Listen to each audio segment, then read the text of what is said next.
You're in the market to either buy or sell a home. You may even be under contract. But I guarantee there is one thing that you have not spent a lot of time researching or even speaking to your agent about, and it just hasn't been top of mind, but I trust that you have been feeling it. So what is this one thing that I'm talking about? Stay tuned and find out. Hi, I'm Natasha Bazile with SoldByNat.com, associate broker, home selling, new construction, and relocation specialist with Virtual Properties Realty in Georgia. So what is this one thing that I'm talking about? And it's along the lines of stress and managing the expectations, all of the moving parts, those feelings that you're feeling, wanting to be in control of everything. But there's so many people involved, so many things that you're not in control of, and you may even be having some sleepless nights. Your house may not even be on the market yet, and you're having some sleepless nights anticipating what's to come. So let's talk about it. This is the biggest transaction that most people will have in their lifetime, either buying or selling a home. And I don't care if it's your first time buying a home, your third or fourth. Every transaction is different. So just expect there's going to be some level of stress that comes along with it. And all stress is not bad stress. Growth comes from stress. Learning comes from stress. But we want healthy levels of stress, right? We don't want your hair falling out. We don't want you losing an unhealthy amount of weight. We don't want to go down that route. All right. So I'm making this video so that you can kind of adjust your expectations when it comes to a real estate transaction.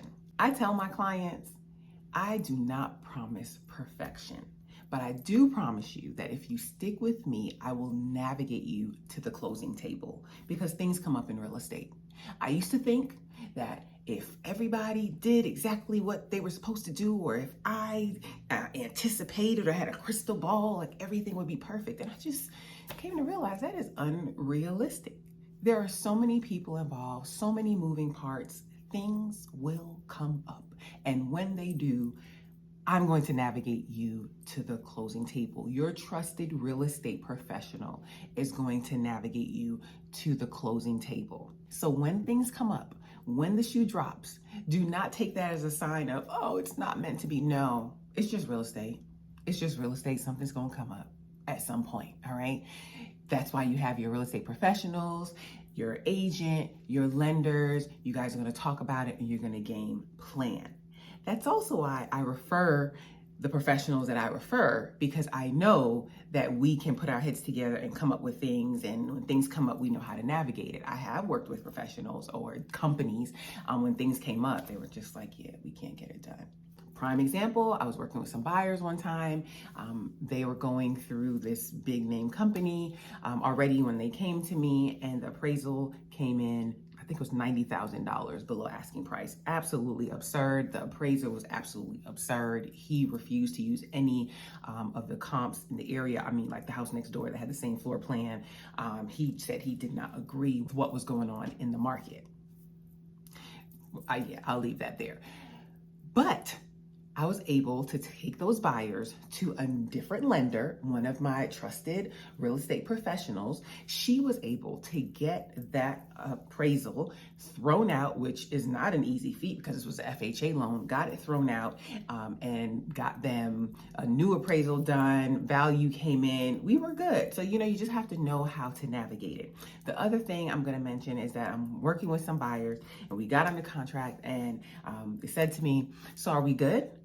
That's a hard question to answer. Why? Because going under contract is great, but there's still some milestones that we need to get past. What milestones am I talking about? We need to get past due diligence, the inspection period. We also need to get past the appraisal period. And then even after that, we need the final seal of, yes, we are good to go, which is the clear to close from the lender. So you may be thinking, well, if we got past the inspection period, our due diligence period, and we got past our appraisal period, why would we not be good? One thing about the inspection period, I tell my buyers, if we can get past the inspection period, our chances of making it to the closing table are significantly increased. Now, you may be asking, well, if we got past the inspection period and we got past the appraisal period, why would we not just be good then? Because the lender still has to do their final clear to close.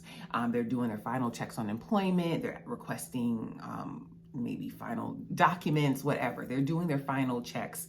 The underwriter's combing through that file for the final approval. Granted, they might have had a conditional approval, but they need that final approval. And it's not until we get that final approval, that clear to close, that I'll say that, okay, we're good. And even then, in real estate, you don't count it good until we get to the actual closing table. I have heard of lenders verifying employment while people were at the closing table. So that's why I just say, adjust your expectations. Don't count it all done once you sign a contract. There's still milestones that you need to get across.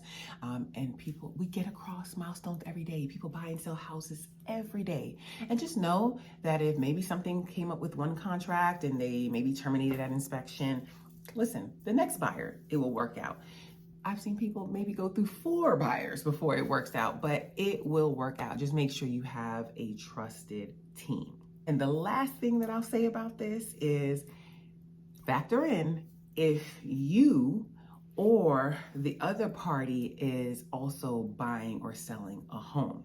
So let's just say I'm working with the seller and the buyer wanting to buy their home is also selling their home, right? So now we have an additional factor into it. And if that person can't sell their home, then they can't buy my home. So that's called a contingency. They are buying my seller's home contingent on them selling their home. So there's factors and layers in this, which it baffles me when people say, I'm going to do it myself. I don't need an agent. Okay. Anyway, I hope you got something from this video. If you have any questions, don't hesitate to contact me. My Calendly will be right here. All right.